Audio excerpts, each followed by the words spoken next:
ब्रह्मांड में जीवन का क्या महत्व है? जैसे ब्रह्मांड में जीवन का क्या कार्य है? मेरा मानना ये है कि जीवन का कोई सार्वभौमिक अर्थ नहीं है और वास्तव में हम में से हर कोई व्यक्तिगत रूप से अपना खुद का अर्थ बनाता है। मैं ये इसलिए कह रहा था क्योंकि आप जीवित रहने की बात कर रहे थे। मैं बस ये सोच रहा था कि क्या कोई ऐसा कारण है कि ब्रह्मांड के लिए जीवित रहना जरूरी क्यों है? ब्रह्मांड के लिए जीवित रहना महत्वपूर्ण है क्योंकि यही इतिहास लिखता है।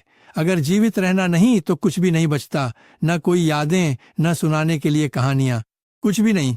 ये बस अंतरिक्ष का एक शून्य है। मैं ये भी इसलिए पूछ रहा था शायद क्योंकि आप कह रहे थे कि हम केवल वास्तविकता का एक ही रूप देखते हैं और इसलिए कोई यह मान सकता है कि एक और वास्तविकता का रूप है जिसे हम देख भी नहीं सकते। मैंने यह पहले वैज्ञानिकों से सुना है, जैसे अलग अलग जानवरों में चमगादड़ को व्हेल से अलग वास्तविकता महसूस होती है। जैसे सोनार उदाहरण। जैसे कि सोनार या मेरा कुत्ता, उसकी और मेरी वास्तविकता एक दूसरे से बिल्कुल भिन्न है। ये तुमसे कहीं बेहतर सूंघ सकता है। कुत्ते की घ्राण तंत्रिकाएं हमारी नाक की घ्राण तंत्रिकाओं से कहीं अधिक बेहतर होती हैं। उनकी एक अलग वास्तविकता है। तो सवाल ये उठता है कि आखिरकार ये सब क्या है? आप जीवन के अर्थ की बात कर रहे हैं जिसका मेरे पास कोई जवाब नहीं है, इसके लिए माफ कीजिए।